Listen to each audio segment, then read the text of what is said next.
Hi there, this is Wendy, and I'm here today to talk to you about 7 signs of self-sabotage. Self-sabotage can take a huge toll on your relationships, health, finances, career, and your self-esteem. Are you curious if you might be self-sabotaging yourself? To solve this problem, you must get to the root cause to solve the habits that might be wrecking your potential for success.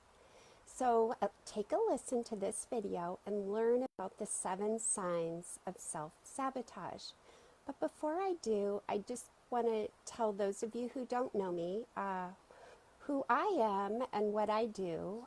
My name is Wendy Johnson, and I'm a transformational life coach.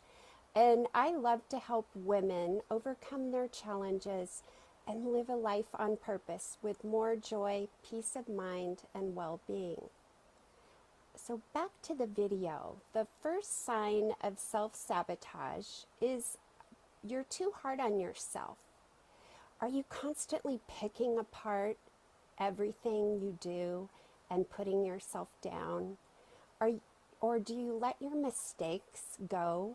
You don't let your mistakes go, or do you replay everything that goes wrong? Do you say, I should have done better, I could have done better?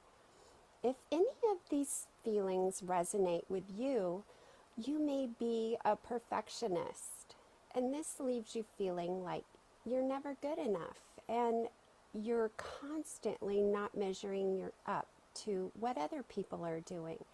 And this leads to low self-esteem and higher feelings of failure. Number 2 sign, you're quick to point out the negative. Do you go out of your way to pick apart a situation until you find all the flaws? Or are you surprised when your plans turn out well?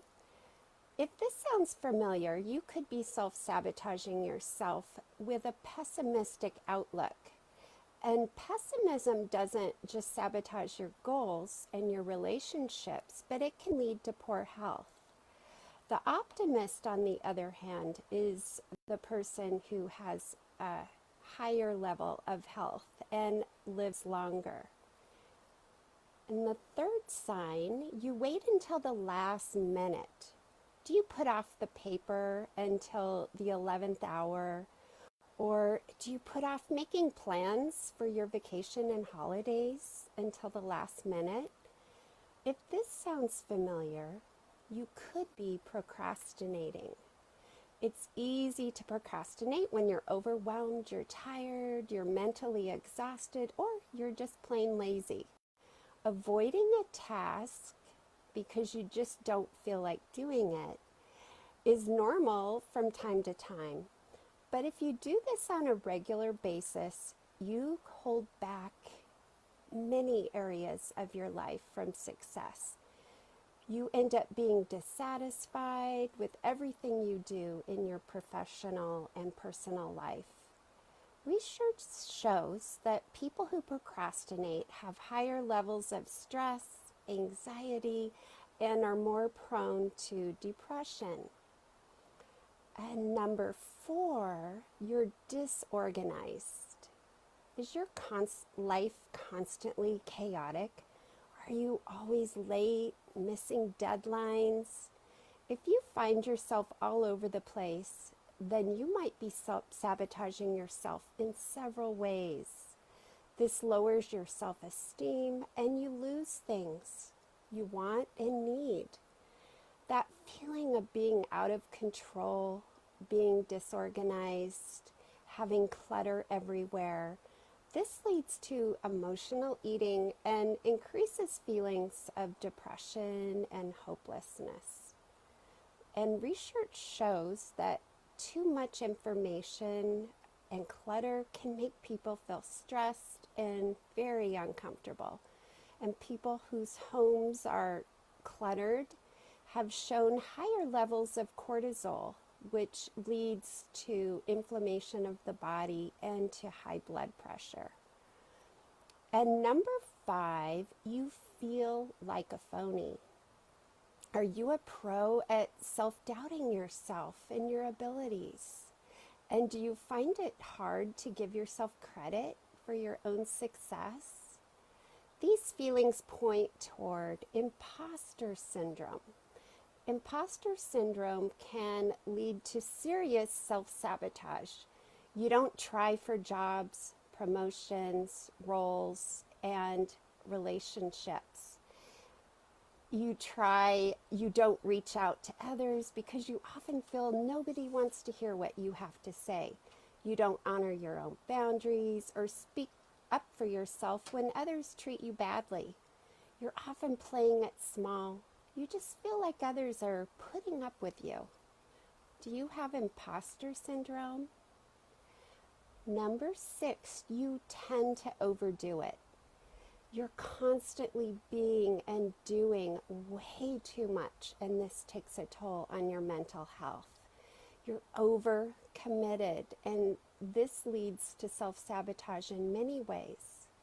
For example, taking on too much leads to being able to never finish what you start.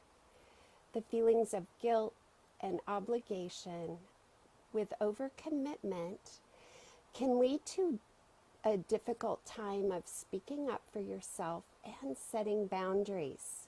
Overcommitment constantly means that you're putting yourself last. Does this sound like you?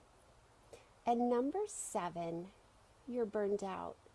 Have you ever forgot things lately, or are you way more forgetful or making mistakes at your work?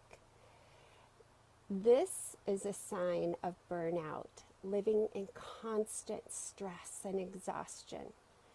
Burnout feels like constantly treading through wet concrete, or driving without oil, or driving with the brakes on. Constant stress and exhaustion can lead to some serious self-sabotage, like mental and physical illnesses, relationship troubles, and it can even hurt your finances. You may even have physical symptoms such as headaches, stomach problems, indigestion. It's a sign, and it's telling you to slow down, to pump the brakes, and to take time to rest. And most of you can all relate to some of these signs in one way or another, because these are all normal feelings, behaviors, and thoughts that we all have. However, if you think any of these on this list describe you, most of the time, you owe it to yourself about what might be contributing to help you get out of your own way. Just know, no matter how you choose to deal with self-sabotage, you're worth the effort. I hope you found this very insightful, and you reach out to me and let me know in the comments below if any of these resonate with you. So here's a recap on the 7 signs of self-sabotage. You're too hard on yourself. You're quick to point out the negative. You wait until the last minute. You're disorganized. You feel like a phony. You overdo it. You're burned out.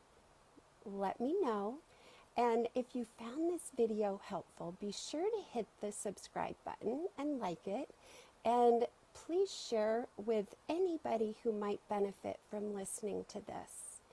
And for further help, I want to help you elevate your mind and thoughts. And I have a free guide called The 10 Principles to Design a Life You Love. And you can grab it in the comments below. And I appreciate you watching this video. And until next time, here's to you and your success. Thank you.